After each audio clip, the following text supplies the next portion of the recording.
Assalamualaikum warahmatullahi wabarakatuh. Innal hamdalillah nahmaduhu wa nasta'inuhu wa nastaghfiruh wa na'udzu billahi min shururi anfusina wa min sayyiati a'malina.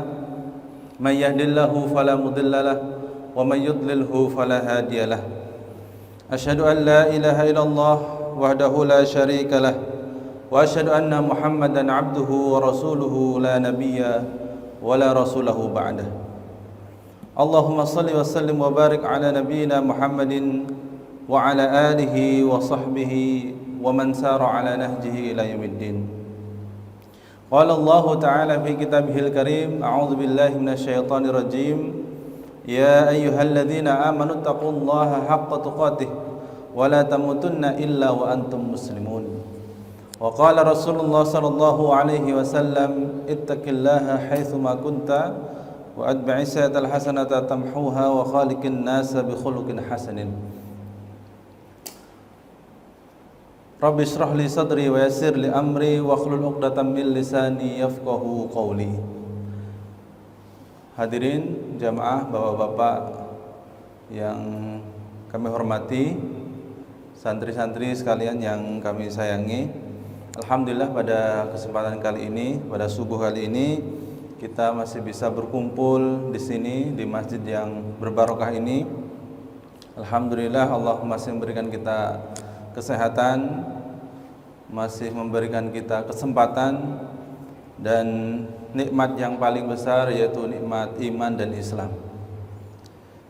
Kemudian nikmat yang perlu kita syukuri juga yaitu tentang al-ikhlas biqadrihi khairihi wa syarrihi. Jadi salah satu kenikmatan hati yang lapang yaitu bisa ikhlas terhadap takdirnya Allah Subhanahu wa ta'ala, baik itu yang baik bagus untuk kita maupun yang kita pandang itu tidak bagus, maupun yang kita pandang tidak bagus. Jadi ada takdir yang memang kita pandang, kita rasakan itu bagus, enak, itu baik gitu. Apa contohnya? Sangat banyak sekali. Ya, takdir menjadi urusan kita lancar, takdir kita berjodoh dengan seorang suami atau istri, kemudian takdir kita bisa mempunyai momongan anak, takdir kita bisa mempunyai pekerjaan yang layak gitu ya. Takdir kita bisa, dan ini takdir kita bisa menikmati, bisa merasakan ajaran Islam, itu merupakan takdir yang paling baik, yang ternikmat dan terindah di dalam hidup ini. Kemudian kebalikannya, ada takdir yang mungkin kita anggap tidak baik, yang mungkin kita anggap tidak enak, susah, sakit. Apa contohnya? Banyak.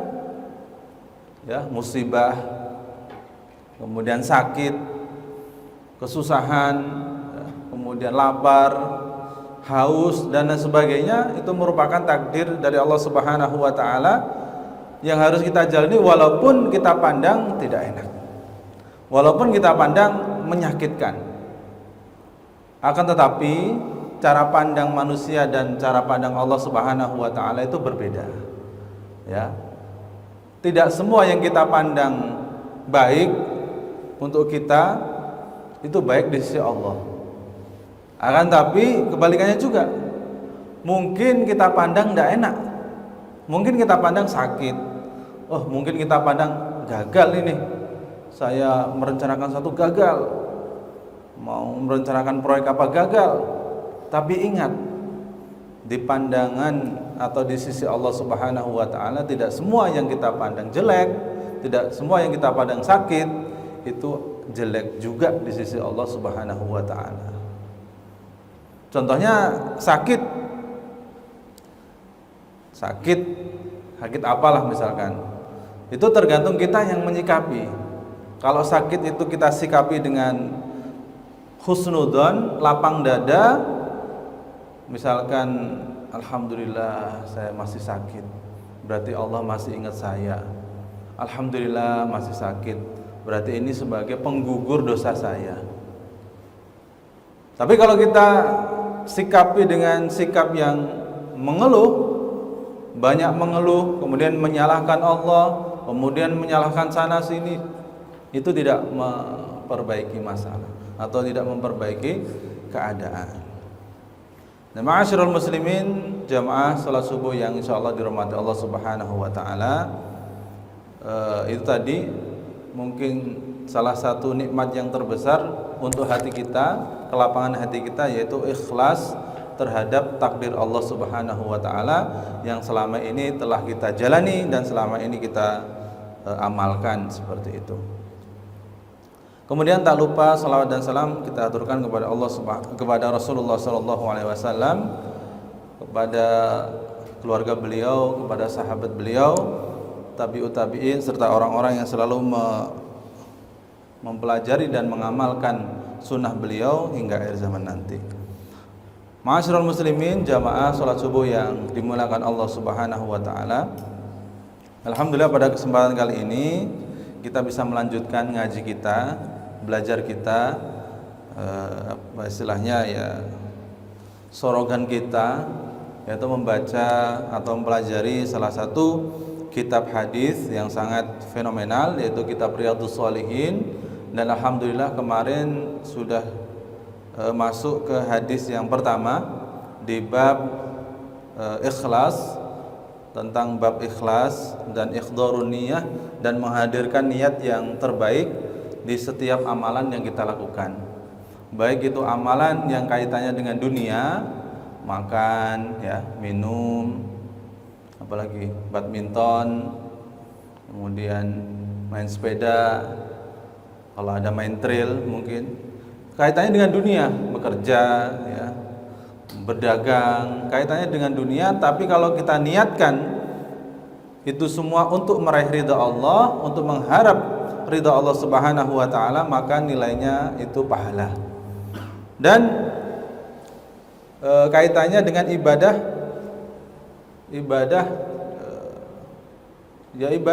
menyembah Allah Subhanahu wa taala, tidak ada kaitannya dengan dunia, kaitannya dengan ukhrawiyah, kaitannya dengan akhirat. Salat, sedekah, kemudian wakaf, infak, puasa dan lain sebagainya. Kalau kita niatkan memang ikhlas karena Allah, maka itu mendatangkan pahala. Dan sebaliknya, kalau ibadah ukhrawiyah itu niatnya salah, niatnya karena dunia, maka dapatnya ya dunia itu. Seperti contoh yang kemarin ketika Rasulullah mencontohkan ada ibadah hijrah atau berpindah dari Makkah ke Madinah, Rasulullah katakan barang siapa yang berhijrah karena Allah Subhanahu wa taala dan Rasulnya, maka dia akan mendapatkan pahala hijrah. Barang siapa yang dia berniat hijrah untuk berdagang, ya, cari uang di tempat yang baru, kemudian cari istri di tempat yang baru, niatnya cuma itu, maka yang dia dapatkan juga cuma itu. Dapat uang, juga dapat istri yang baru, seperti itu. Nah, pada kesempatan kali ini mari kita lanjutkan ngaji kita di hadis yang kedua, di kitab Riyadhus Shalihin. Tapi sebelumnya saya ingin melengkapi jawaban yang kemarin, sebuah pertanyaan, yaitu pertanyaan pendapat Umar, ya, pendapat sahabat Umar radhiyallahu anhu yang diamini oleh Allah Subhanahu wa taala. Di pendapat Umar yang diamini oleh Allah Subhanahu wa taala. Yang ketiga, ya. Yang ketiga yaitu larangan salat untuk jenazah non muslim. Untuk jenazah non muslim. Jadi kita di dalam syariat kita dilarang untuk mensolati jenazah yang bukan muslim. Yang ketiga itu Rasulullah SAW saking dekatnya dengan gembong munafik. Siapa? Gembongnya munafik, pentolannya munafik, Abdullah bin Ubay bin Salul. Jadi saking dekatnya dengan dengan Nabi Muhammad SAW.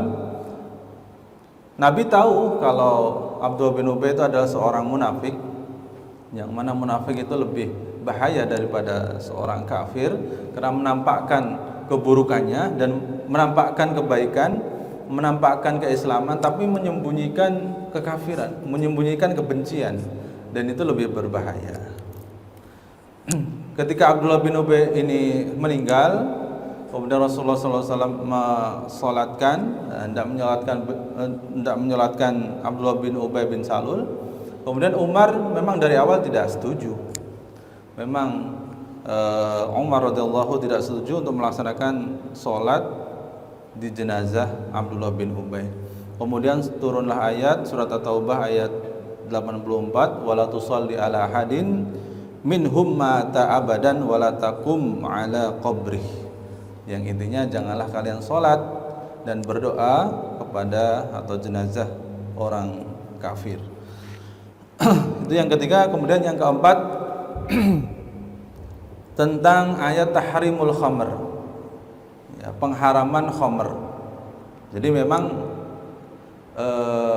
tingkatan jahiliyah pada suku Quraisy, jahiliyah pada zaman itu memang sudah melampaui batas. Kalau sekarang ada praktek perzinahan, nah di sana lebih parah lagi pada saat itu. Kalau sekarang ada proses atau praktek mabuk-mabukan, ya, kalau di sana lebih parah lagi. Jadi di dalam kitab sirah itu diriwayatkan bahwasanya kebiasaan mabuk atau sakron masyarakat jahiliyah itu, jadi diceritakan di situ minimal itu 5 kali sehari. Jadi minimal itu 5 kali sehari. Minum obat aja 3 kali sehari, ini mabuknya 5 kali sehari. Jadi melampaui batas. Kemudian dalam praktek zina pun, perkawinan atau pernikahan Arab jahiliyah pada zaman dulu, salah satunya bentuk pernikahan itu seorang suami menyuruh kepada istrinya berzina dengan orang lain atau lelaki lain, disuruh, Pak. Untuk apa? Untuk mendapatkan keturunan secara fisik itu lebih bagus, lebih baik. Ya, istilah memperbaiki keturunan lah. Itu ada seorang, misalkan itu ada seorang laki-laki yang secara perawakan tinggi, besar, putih, ganteng gitu. Silakan istriku, kamu ke sana. Kamu zina sama itu. Itu salah satu praktek pernikahan pada zaman jahiliyah. Kemudian salah satu prakteknya juga adalah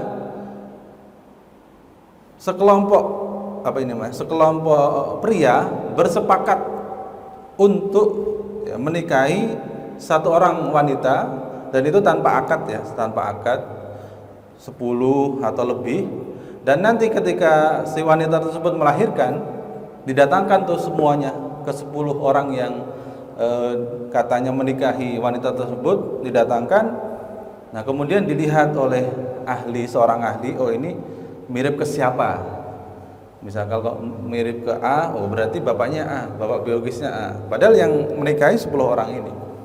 Nah, itu praktek contoh daripada praktek pernikahan pada zaman jahiliyah. Dan tahrimul khamr, pengharaman khamr yang dilakukan oleh Allah Subhanahu wa taala itu memang tadarruj, ya, step by step, tidak langsung haram atau tidak langsung khamr ini langsung dijauhi, nggak boleh minum selama-lamanya, atau dari situ haram menyentuh, minum dan sebagainya haram. Nah, di situ ada tadarruj, ada tingkatan Allah Subhanahu wa taala mengharamkan khamr. Jadi Umar radhiyallahu anhu kurang puas dengan ayat yang memang kok belum sempurna nih pengharaman khamrnya. Kemudian turunlah ayat, kemudian Umar radhiyallahu anhu menanyakan kepada lagi, apakah ada ayat lagi yang mengharamkan khamr? Kemudian turun ayat lagi. Dan itu mungkin contoh daripada pendapat Umar radhiyallahu anhu yang diamini oleh Allah Subhanahu wa taala dan tercantum atau menjadi asbabun nuzul, jadi sebuah ayat. Oke, kita masuk ke hadisnya, hadis yang kedua. Bismillahirrahmanirrahim. Qala al-mu'allif rahimahullah wa nafa'a bi ulumihi wa an ummil mu'minina ummi Abdillah Aisyah radhiyallahu anha qalat qala Rasulullah sallallahu alaihi wasallam yaghzu jayshunil ka'bata fa idza kanu bi bayda minal ardi yukhsafu bi awwalihim wa akhirihim. Qalat qultu ya Rasulullah kaifa yukhsafu bi awwalihim wa akhirihim wa fihim aswaquhum wa man laysa minhum. Qala yukhsafu fi awwalihim wa akhirihim thumma yub'atsuna ala niyyatihim. Ini hadis yang kedua yang diriwayatkan oleh Aisyah radhiyallahu anha. Kita bacakan artinya. Dari Aisyah radhiyallahu anha berkata, Rasulullah sallallahu alaihi wasallam bersabda, yaghzu jaysunil Ka'bah. Ada salah satu pasukan yang ingin menyerang Ka'bah atau ingin menghancurkan Ka'bah. Fa idza kanu baida'i minal ard. Jadi ketika mereka telah tiba atau telah sampai di bibaida, yaitu lahan yang tidak ada tanamannya, ya, kayak tanah lapang gitu, yukhsafu bi awwalihim wa akhirihim, dibenamkan semuanya dari orang, dibenamkan semua orang tersebut dari awal sampai akhir, dibenamkan seluruhnya, orang yang di sekitar situ dibenamkan, dimusnahkan. Qalat, Aisyah berkata, qultu ya Rasulullah, wahai Rasulullah, kaifa yukhsafu bi awwalihim wa akhirihim, bagaimana mungkin semua orang yang di sekitarnya itu dimusnahkan atau dibalik gitu ya, sehingga meninggal semuanya. Wa fihim aswaquhum wa man laysa minhum, sedangkan di situ ada sebagian orang yang enggak ada urusan dengan itu, bukan dari pasukan tersebut yang ingin menghancurkan Ka'bah. Bagaimana mungkin bisa dihancurkan juga atau dibunuh juga atau mendapatkan azab juga? Kata Rasulullah apa? Yukhsafu bi awwalihim wa akhirihim. Iya, memang dihancurkan semuanya, dimatikan semuanya. Tsumma yub'atsuna ala niyyatihim. Kemudian Allah bangkitkan semuanya itu tergantung niat mereka. Kalau niat mereka baik, ya akan dinilai baik. Kalau niat mereka memang ingin menghancurkan Ka'bah, ya ditulis dengan niat jahat tersebut. Baik, kita mulai dari rawinya. Kita mulai dari sahabiyah yang meriwayatkan, yaitu Aisyah radhiyallahu anha. Siapa beliau? Siapa beliau? Siapa Aisyah? Istri Nabi Muhammad sallallahu alaihi wasallam yang keberapa? Kedua, ya, setelah Khadijah radhiyallahu anha. Setelah Khadijah radhiyallahu anha, beliau menikahi Aisyah umur berapa? 6 tahun ya. Beliau menikahi Aisyah umur 6 tahun, akadnya 6 tahun. Dan beliau tinggal serumah dengan Aisyah itu umur 9 tahun. Umur 9 tahun. Nah, ini kabar empuk ya yang dipakai oleh orang yang tidak suka dengan Nabi Muhammad untuk menyerang Nabi. Bagaimana? Itu loh Nabi kalian suka dengan anak kecil. Apa nama istilahnya? Pedofil ya, pedofilia, suka anak kecil. Bagaimana menikahi anak atau wanita umur 9 tahun, umur 6 tahun, umur 9 tahun dinikahi? Bagaimana itu dengan Nabi kalian? Ya. Jawabannya sangat mudah sekali. Jawabannya sangat mudah sekali. Jawabannya apa? Pada zaman itu memang menikah dengan wanita di umur segitu memang bukan sebuah aib, bukan sebuah celaan, dan itu merupakan, itu sudah biasa menikah dengan umur segitu ya, 9 tahun atau yang lebih dekat dengannya. Buktinya apa? Buktinya tidak ada orang kafir Quraisy yang mencela Nabi dari sisi itu. Ya, nggak ada tuh Abu Jahal, sejahil-jahilnya Abu Jahal, tidak pernah mencela Nabi dari sisi itu. Wah, Muhammad menikah dengan anak kecil, nggak ada. Abu Jahal nggak ada.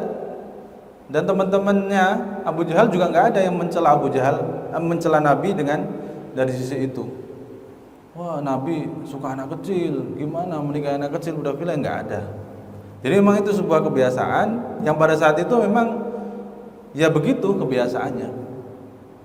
Tidak bisa kita salahkan. Sama seperti kita, mungkin kebiasaan kita di sini pada saat sekarang ini menikah di usia atau menikah dengan wanita di usia 15 tahun mungkin sebuah aib bagi sebagian kalangan. Kalau di orang Arab dahulu menilai kita juga aneh. Ini aneh, menikah kok dengan anak 15 tahun, 17 tahun, apa nggak ketuaan? Mungkin seperti itu.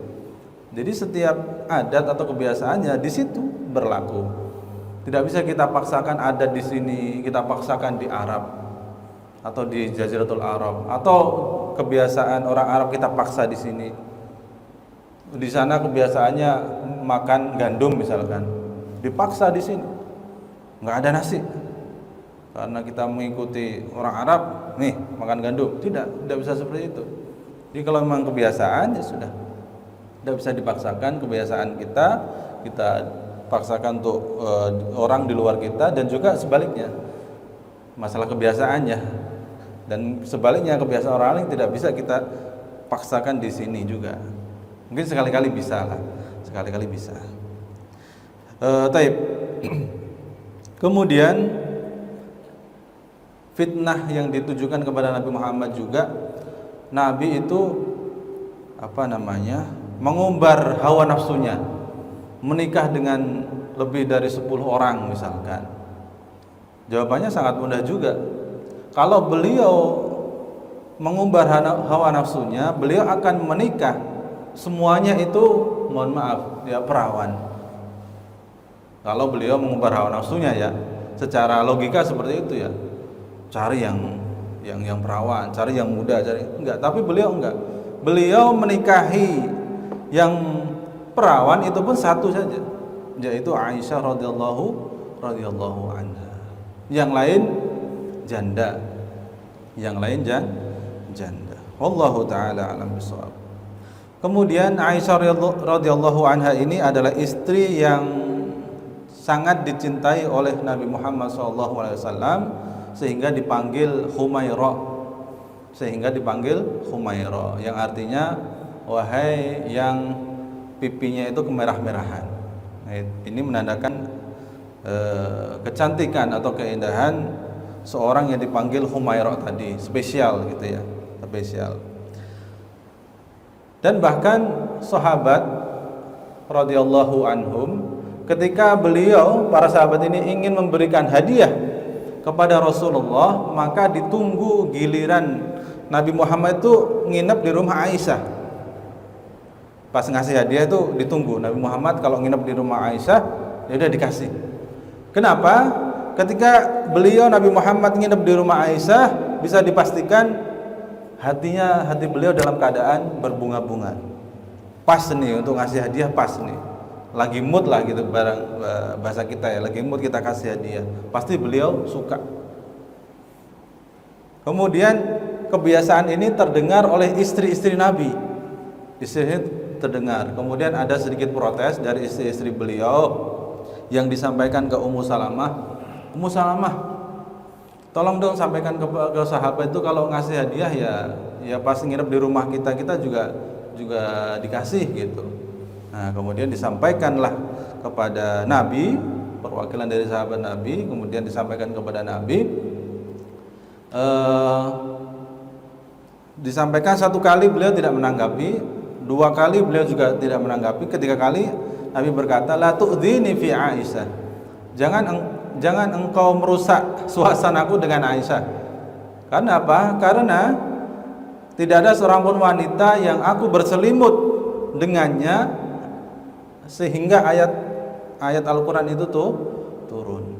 Jadi hanya Aisyah radhiyallahu anha, seorang wanita istri Nabi, yang mana ketika Nabi pernah berselimut dengan Aisyah, maka ayat Al-Quran itu turun. Ini menandakan bahwasanya Allah Subhanahu wa taala juga memuliakan Aisyah radhiyallahu taala anha. Kemudian beliau wafat, Nabi Muhammad wafat ketika Aisyah umur 18 tahun. Itu mungkin sedikit kisah dari sahabiyah yang bernama Aisyah radhiyallahu anha. Oke. Kita masuk ke hadisnya.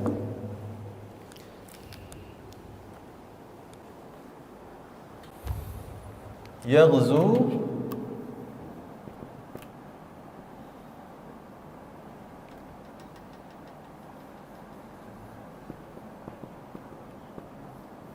Jaisunil Ka'bah. Yaghzu Jaisunil Ka'bah.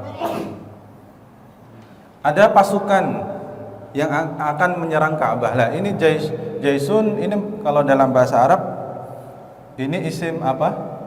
Santri? Isim nakiroh. Isim nakiroh. Jadi kalau dalam bahasa Inggris tuh ya kalau nggak salah ya, kalau nggak salah yang tidak didahului kata yang tidak didahului dengan the ya. Kalau nggak salah, kalau salah tolong dikoreksi. Misalkan the book atau the holy book. Gini ya tulisannya. Jadi kalau ada awalan the itu kata yang sudah kita ketahui bersama, kita sepakati bersama. Misalkan the house, house kan banyak, rumah itu banyak. Tapi kalau udah diawali the, maka rumah mana yang sudah kita sepakati, kita paham bersama. Oh rumah itu, rumah ini. Sama kayak bahasa Arab ada isim nakirah, ada isim ma'rifat. Jadi kalau ada jaisun belakangnya domaten atau fathaten atau tanwin yang lain, maka itu merupakan isim nakiroh. Jadi tidak diketahui nih yang mana. Misalkan baitun, rumah yang mana tidak ketahui. Kalau al baitu ada alnya ma'rifah, oh berarti diketahui. Kita sama-sama tahu bahwasanya itu salah satu rumah. Misalkan rumah Allah. Misalkan masjidun, masjid banyak kan masjid di sekitar Cimanggis ini.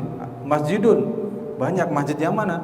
Tapi kalau di kita mengatakan al masjidu, sudah kita sepakati bahwasanya al masjidu, masjid itu adalah masjid an-nur. Nah, seperti itu. Nah, Rasulullah mengatakan yakzu jaisun al-Ka'bah. Ada sekelompok pasukan yang ingin menghancurkan Ka'bah, ingin menyerang Ka'bah. Ini tidak disebutkan oleh Rasulullah secara jelas pasukan yang mana ini, atau kelompok yang mana ingin menghancurkan Ka'bah. Secara sejarah memang ada kelompok atau pasukan yang sudah kita ketahui bersama yang ingin menghancurkan Ka'bah, tapi tidak bisa. Kelompoknya siapa? Abraha ya, kelompoknya Abraha yang ingin menghancurkan Ka'bah, membawa pasukan sangat elit pada saat itu ya, pakai gajah ya, bukan pakai kuda lagi, pakai gajah. Setelah orang Arab tahu, loh ini gajah, hewan dari mana? Hewan dari Afrika kok bisa nyebrang ke Jaziratul Arab? Masya Allah. Dibawa oleh Abraha pasukan gajah untuk menghancurkan Ka'bah. Karena dia melihat ada rumah yang diagungkan selain rumahnya dia, selain istilahnya tempat sucinya dia ingin menghancurkan Ka'bah tersebut. Abraha membawa pasukan bergajah, dan gajahnya Abraha yang dia tunggangi itu khusus Pak, warnanya putih, menjadi pemimpin dari depan sampai di pelataran Ka'bah. Singkat cerita, penduduk Quraisy pada lari ya, nonton.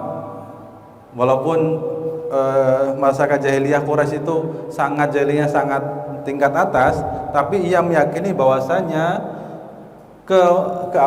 kesucian Ka'bah atau kemuliaan Ka'bah itu mereka sangat jaga, dan dia yakin bahwasanya itu adalah rumah Allah. Buktinya ketika Raja Abraha ingin meminta kunci pintu Ka'bah, dia kasih, ini adalah rumah Allah, biar Allah yang menjaganya.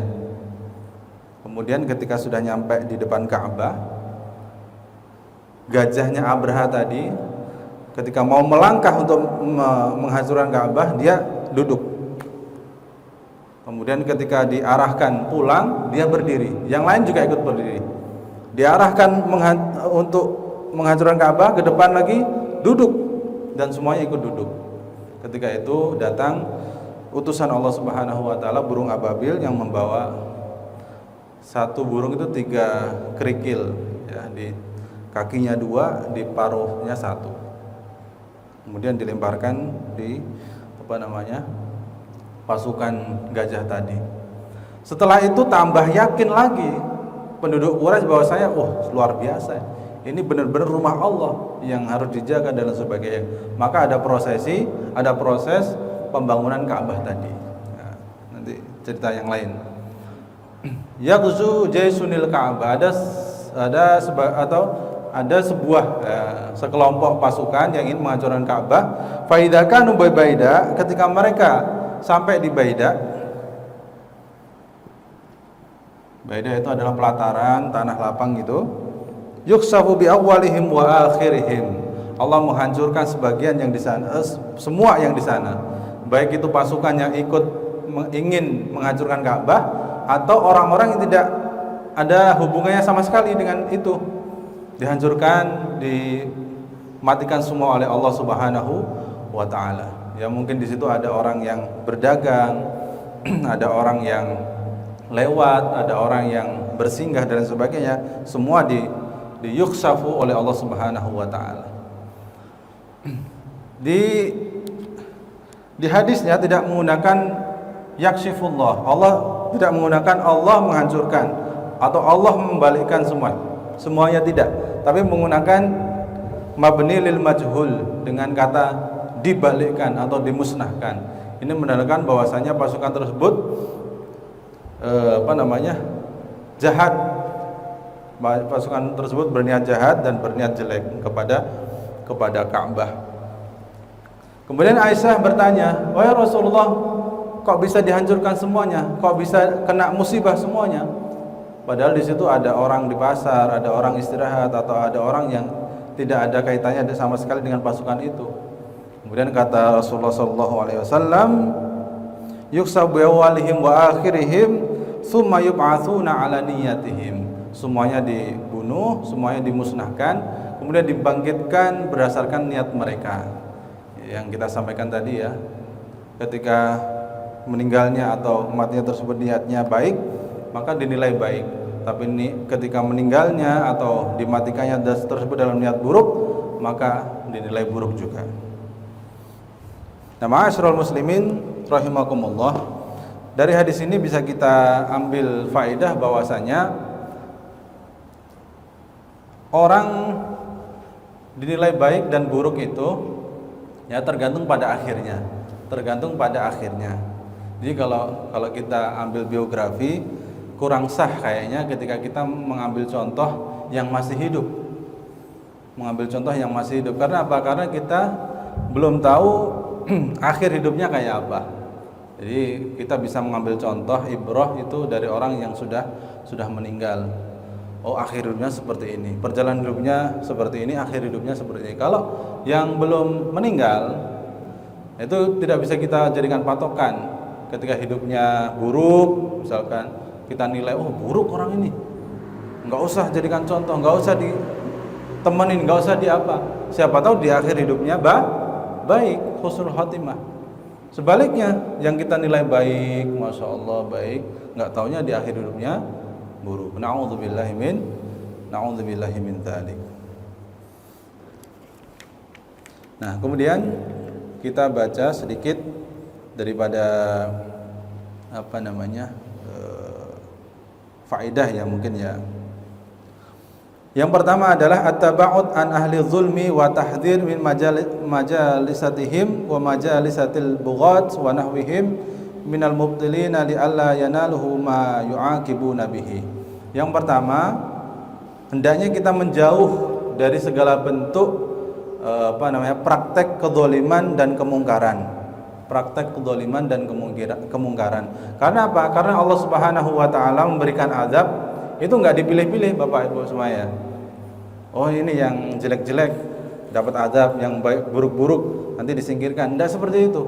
Ketika Allah ingin memberikan adab di suatu tempat, kemudian di situ ada yang orang memang berbuat jahat, ahlu maksiat dan sebagainya, dan di situ ada orang baik, ya orang baik itu akan kena.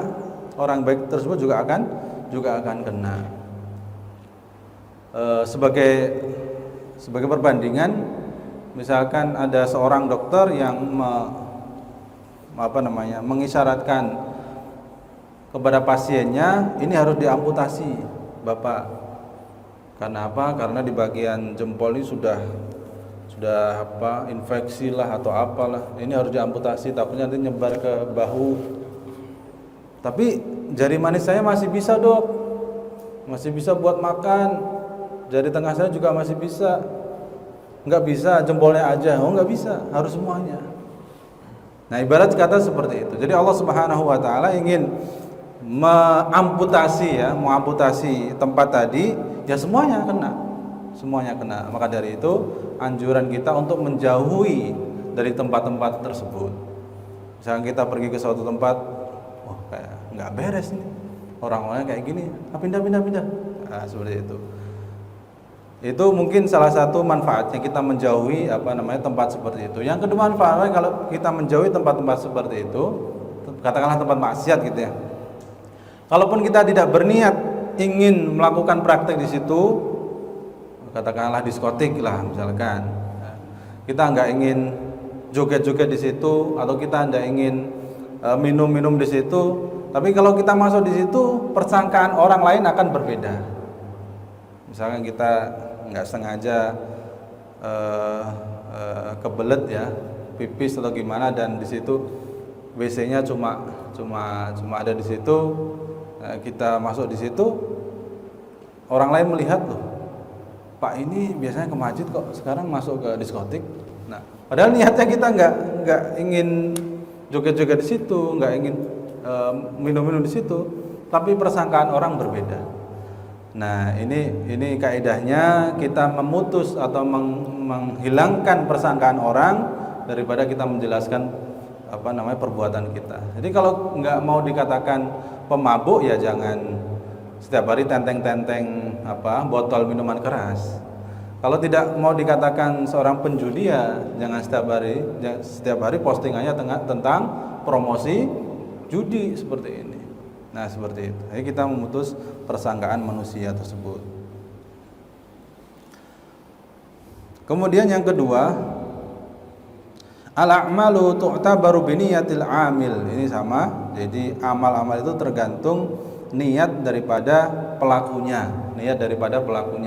Jadi kalau tadi niatnya berdagang, niatnya baik, insya Allah catat kebaikan. Tapi kalau niatnya buruk, maka Allah catat sebagai keburukan.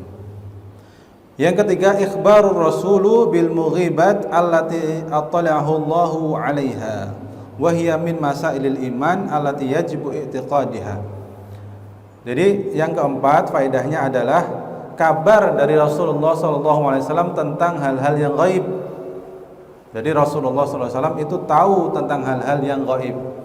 Taunya dari mana? Tahunya kabar dari kabar dari Allah Subhanahu wa taala, kemudian diperantara oleh malaikat Jibril. Dan itu merupakan bentuk keimanan yang wajib kita imani.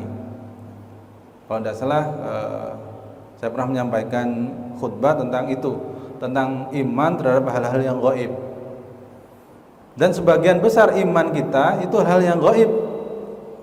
Ya, kalau kita sadari iman kita kepada hal-hal yang gaib itu lebih banyak daripada hal-hal yang nampak.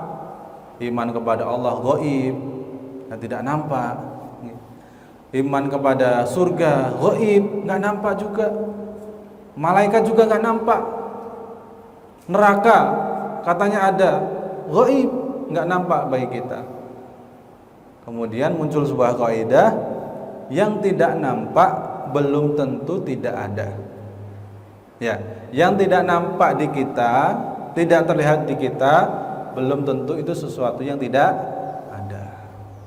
Angin, ya, nggak nampak. Angin warnanya apa? Nggak kelihatan. Mohon maaf, kentut misalkan, nggak kelihatan. Ini bentuknya segitiga atau kotak, atau warnanya hijau kah? atau biru kehitam-hitaman nggak nampak. Tapi ada nggak? Ada, ada. Sumbernya ada gitu. Hasilnya juga ada. Nah, maka dari itu kalau ditanya oleh orang liberal atau orang yang usik terhadap Islam, mana Allah? Nggak ada. Gimana antum bisa menyembah sesuatu yang tidak ada? Bukan tidak ada, tapi tidak nampak gitu aja.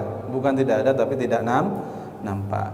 Dan Rasulullah SAW mengkabarkan hal-hal yang gaib sangat banyak sekali tentang peristiwa kiamat, tanda-tanda kiamat itu demikian, muncul dajjal seperti ini, kemudian sifatnya seperti ini, Ya'juj dan Ma'juj.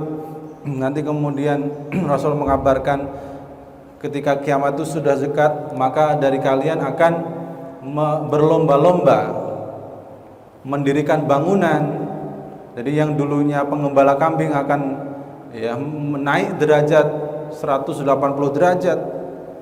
Kalau kita dulu tahun 80-an Bapak Ibu ya, kok mendengar hadis itu kok mana mungkin gitu. Di gurun pasir gersang penuh batuan, nanti orang pada berlomba-lomba meninggikan bangunan. Tahun 80-an mungkin ya, kalau kita mau refleksi tahun 80-an, mana mungkin ya orang Arab nanti berlomba-lomba mendirikan bangunan. Padahal di situ mohon maaf ya, warganya atau negaranya bisa dikatakan miskin. Terus tandus, batu semuanya. Kalau kita pikir di Eropa ya mungkin, Inggris, Amerika yang maju mungkin.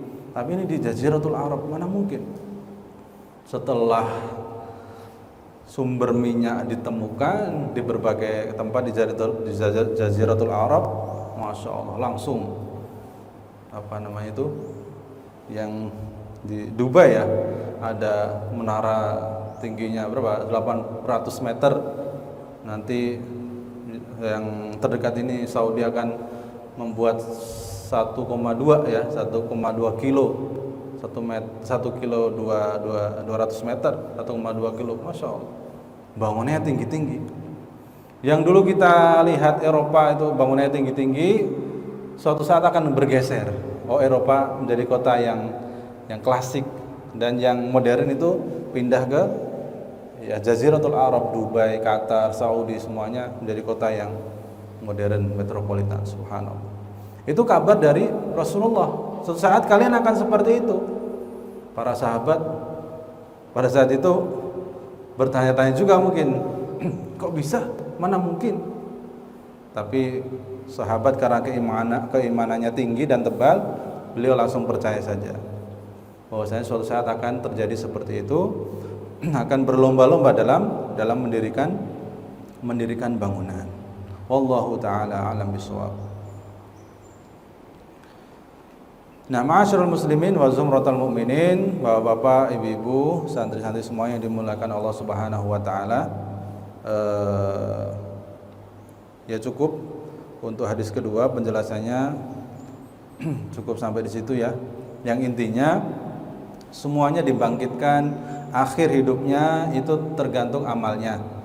Ya, kalau amalnya baik, husnul khotimah, insyaallah dibangkitkan baik juga. Ketika amalnya buruk atau su'ul khotimah, maka dibangkitkan oleh Allah buruk juga. Jadi tergantung pada niatnya.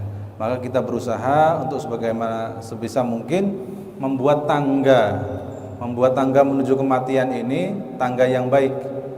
Setapa demi setapa kita buat kebaikan, dan semoga Allah meridhoi, dan di akhir hidup kita husnul khotimah. Amin ya rabbal alamin. Mungkin cukup ya yang saya sampaikan, satu hadis dari Aisyah radhiyallahu anha.